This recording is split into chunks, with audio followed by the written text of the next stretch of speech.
Hello guys, this is Mibu Bakar. So once again, I'm here with the next interview and welcome to my show, Learn English Through Introduce. Welcome, Yitin, to my show. How are you? Not bad, but yeah, sometimes I could feel bad but yeah, nowadays I think I'm okay.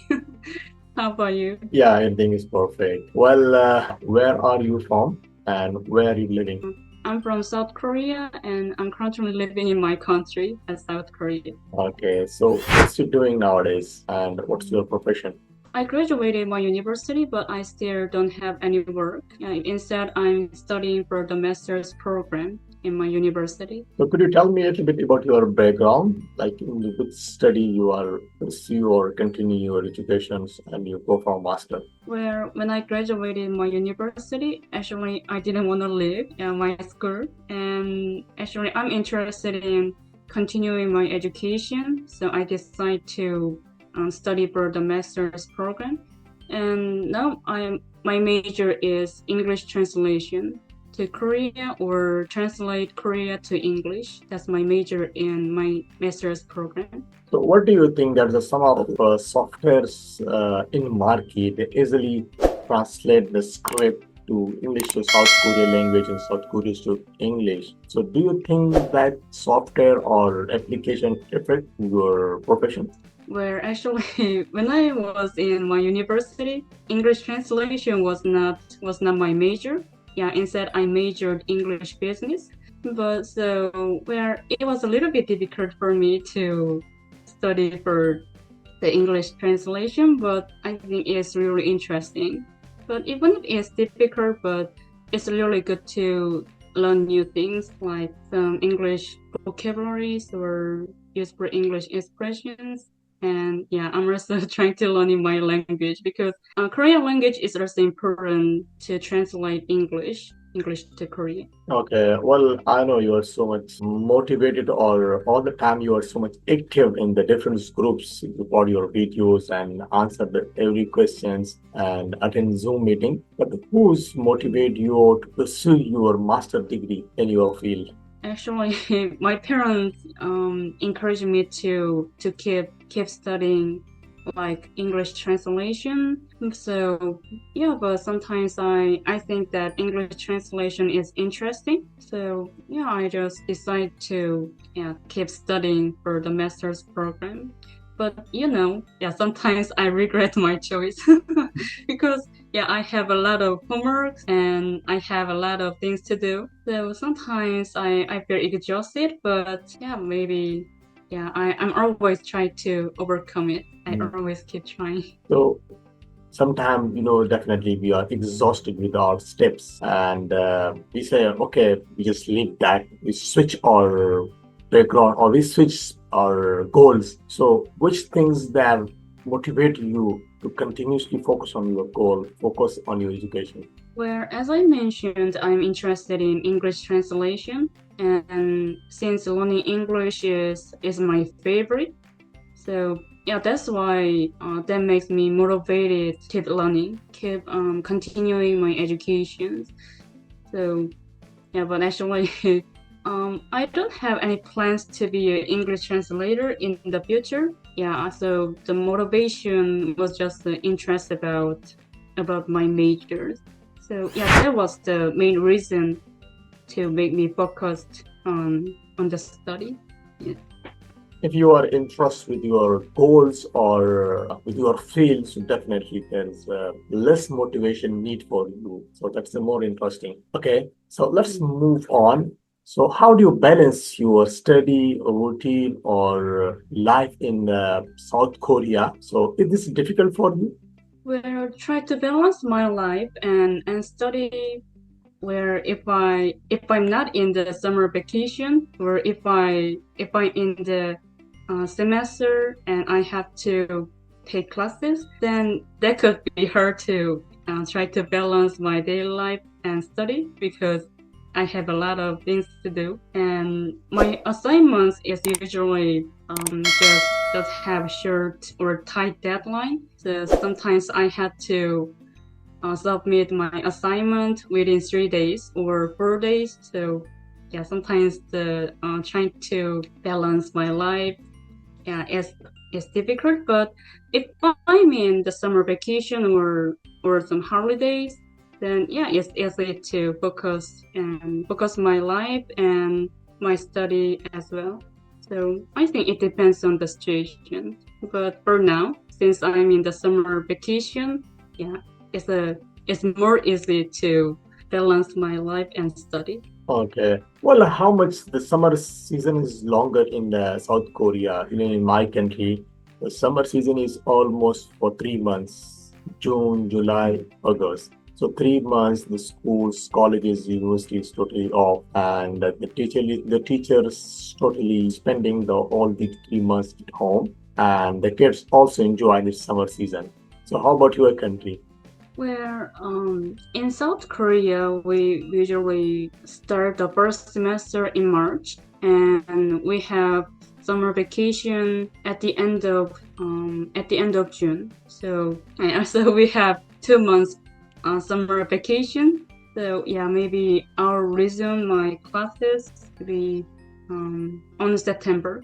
Yeah. So the first semester continues for 4 months in South Korea and 2 months for vacation. Yeah, that's the system of our country. So almost a 2 months summer season. Okay, so how about the winter vacation? Is there is a winter vacation also? Yes, yes. So and the next semester will start at on September, and we'll have winter vacation at the end of December, and there the vacation will end maybe on yeah, on March. So when it comes to the winter vacation, it will start at the end of December and until March 1st. So it's also 2 months winter Okay. vacation. So we enjoy the almost 4 months for vacations, Yeah. 4 months summer and 4 months winter. So could you tell me how much difference between the summer and the winter season? You know, in Pakistan, the maximum temperature in the summer is around 50, 45, 50, something like that in summer season. And the winter season, some of areas definitely they are touching -1 or something like that. So how about your country? Where in summer season, because of the climate change, yeah, summer season is really scorching hot in South Korea. Maybe there will be 35 Celsius, 35 degree. And especially in the countryside, in my country, yeah, it'll be more hot, like almost 40 degree, I guess.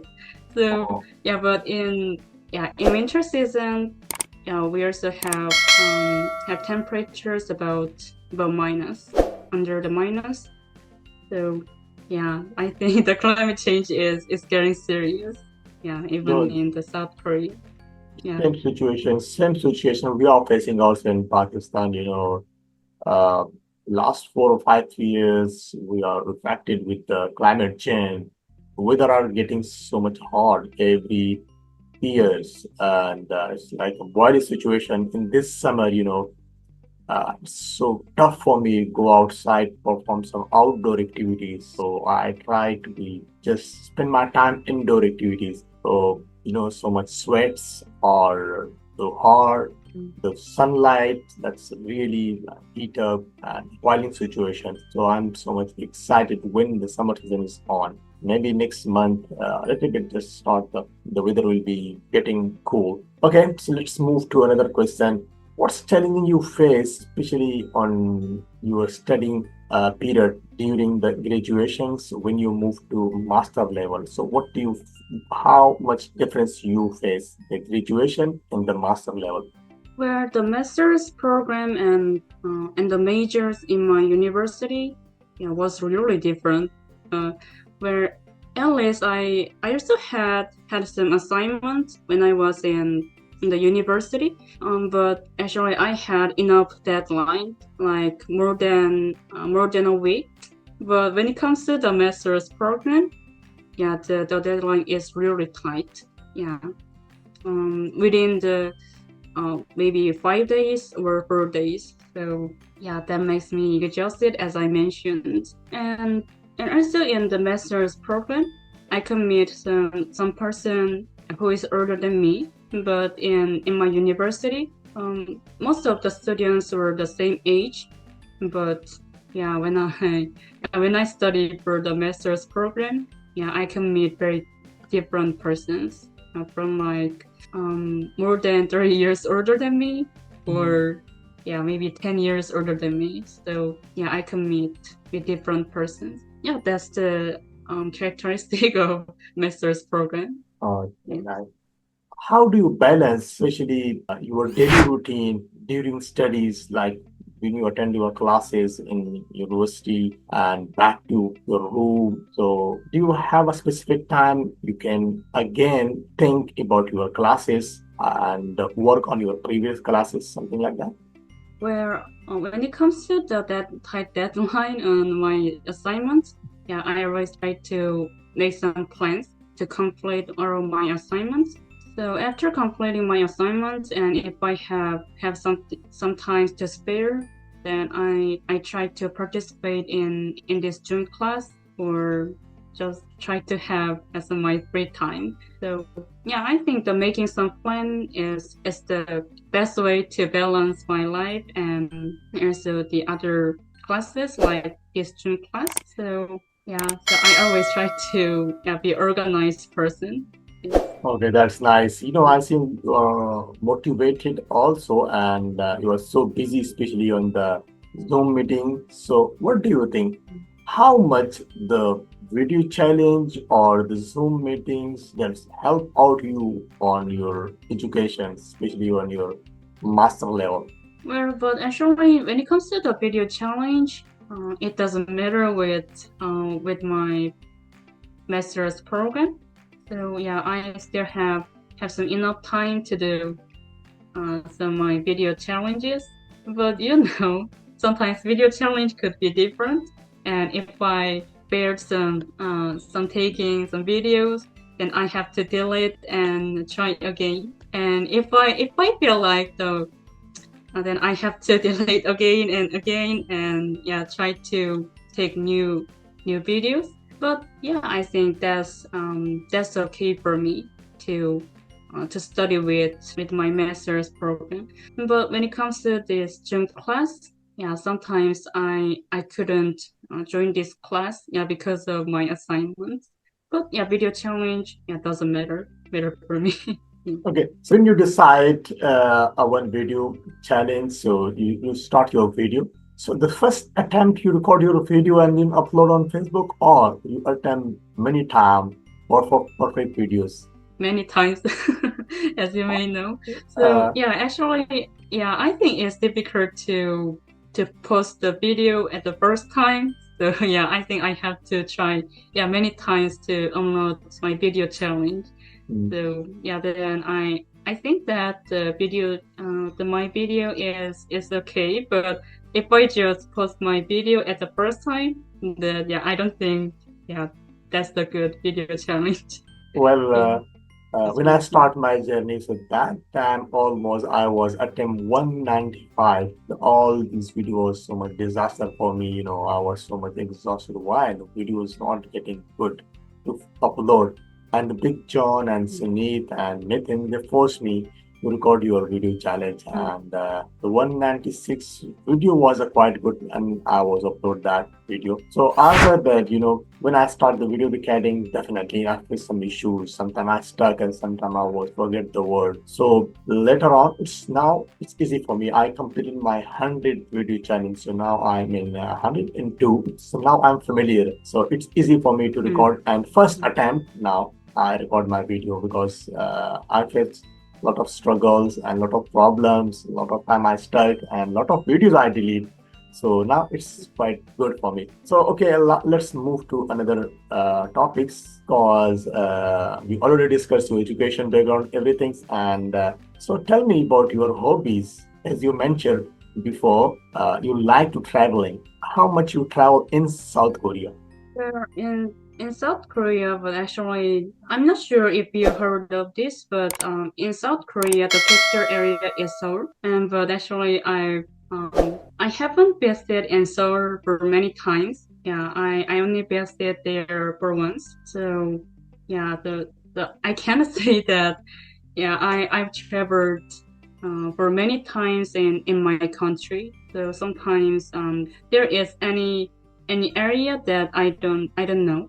Yeah, even if the reason is about my country, but when it comes to the another country, yeah, I only had one experience traveling to the Philippines, and but maybe if I have some enough time, I used to take some trips with my family, just only in the South Korea. Yes, but I don't have many times. Yeah, times for travel. Okay. What suggestion for the foreigners if they visit your country? So, do you prefer for him the transportation of the train or the bus or a private or taxi? So, which type of vehicles do you prefer for them they travel in South Korea? Well, in my case, I prefer train. Yeah, train, not the subway or bus. Because the train is the most convenient transportation for me, and because the train is much more like refreshed and more quiet. But when it comes to the bus and subway, yeah, I can hear a lot of noise, and sometimes some old people just make a phone call and just speak very loud, yeah, without any consideration of other people. So yeah, I prefer the train, yeah, more than the bus and subway. Yes. Okay. I like also the traveling on train because that's quite easy and little bit cheap for you and it's a little bit comfortable. You can enjoy a long tour, especially on the train. That's much easy or much comfortable than others transportation. Well, which countries in your bucket list you have a free time to visit there?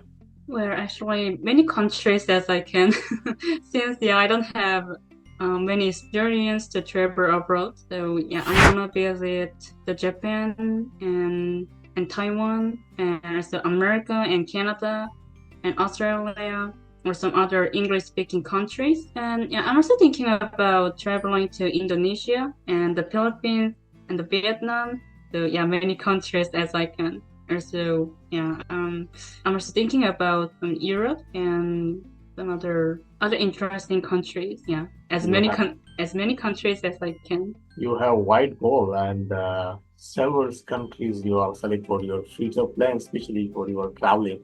Well, how do you think what kind of skills or experience you can get from travel, especially from those countries you already mentioned? So, which skills or experience you can gain if you are traveling outside country? Well, if I travel to English-speaking countries, maybe I can improve my English level. But except for the English levels, maybe I can find the directions very well. And or if I have to find some place, then maybe I can improve just finding some directions. So maybe if I travel the countries with my family or friends, maybe I can guide them, you know. And what else? Maybe I can learn about some cultures or the traditional culture in about the countries. So I think that could be the good experience for me. And so the knowing the cultures could be professional, you know. Well, if you visit to those countries, especially if they are people are speaking not English or the English countries, definitely you can face to face interact with the people and you can learn a lot of things. And every single minutes you speak in English, and that's really essential for you. You can learn your English language or the new things, the new phrasal verb, and the new codes also. It's really important. So could you share with me some of memorables and past you face in South Korea during the traveling? Well, actually, since I can speak my language, so I hadn't any difficulties when I travel to my country. But sometimes, yeah, I used to face some problems. But it's been a while. But when I was a teenager, yeah, and the Japanese people travel to South Korea just for fun. And when I was in the subway station with my younger sister, and the Japanese people asked me about the directions, yeah, in Japanese. But actually, I don't know, yeah, how to speak in Japanese. So yeah, I didn't know what to do. But fortunately, my sister can speak Japanese, so yeah, she helped them. So yeah, but there was the yeah first difficulties when I stay in my country, and also the one foreigner also asked me about the directions, but in my teenager's life, yeah, I didn't know English, so yeah, I don't know what to do. So I used the nonverbal language, like using the gesture and like I mix the English and my language like English and Korean. So yeah, but I actually yeah used my body language like the gesture you have to go there or you have to get up in here. So yes, there was a difficulty when I was Well, a teenager. how do you get the person, especially Japanese people? These are Japanese and these are South Korean and these are Chinese. Because for me, all these three countries are same. Like I didn't understand who's the Korean, who's the Japanese. For me, the three countries are same. It's looking same for me. So, do you have some specific things you can focus? You understand these are Japanese, these are Chinese, these are South Koreans. Well, honestly, actually, I also don't know, but yeah, because the Chinese and Without Japanese language, without language. If they speak in Japanese, so without language. definitely, yeah. If they speak in Japanese, so definitely you get it. This is Japanese. If they speak Chinese, so definitely you get it. This is Japanese. So without language, how do you understand who's from this guy? Where to be honest, without language, yeah, maybe I might not distinguish someone is from Japan or China or from the same country as me. Yeah, because I had some experiences about that. And when I was the first year in the university, and but I didn't know how to go some place and some lecture room because our university is a little bit complicated. So and I asked some directions to Korean people, but yeah, actually the Korean people was not Korean. Yeah, she was from Thailand, but yeah, I didn't know that. Yeah, because she didn't talk anything, so I thought she was Korean. In my case, if they don't say anything and without any language, maybe I might not know if they are from other countries or if they are from the same country as me. So yeah, I don't know. So that's mean Mm, we are in same page. We are in same position. It's not easy for me to yeah. understand or pick the person is from where. So, okay, let's move to another questions. So, how do you learn English language and how do you practice on daily routine? Where the International English Gym Cafe is the best one to practice my English. And but except for this Gym class, yeah, I use some applications on my smartphone. I try to read some English articles. Yeah, but not every day, but sometimes. And also in my university, my major was English as well. So yeah, I always try to learn English and practice English in the class and with the foreign professors. I think just keep practicing is the best one to improve my English levels, and also try to communicate with foreigners in this international gym class. Well, initial stage definitely that's so tough for every person when you interact with the English peoples or English speaker. For me, when I start my journey, I start with the chatting, and later on, when the Google introduced the Google Translator, but I was familiar with the Google Translator little late. When I use that, that's make me more interesting and so easy for me to communicate with foreigners, especially those people they are speaking English language. So it's easy for me to communicate with them. Later on, when I was, I think, almost 6 months, I was chatting, and after that, I will be able to communicate with people on voice messages. Then it's quite easy for me to talk with voice call. Now it's video call. It's more interesting for me. So every new step, they give you a new stamina or motivation. Okay, so what's your advice for those students they want to pursue his education in a higher level?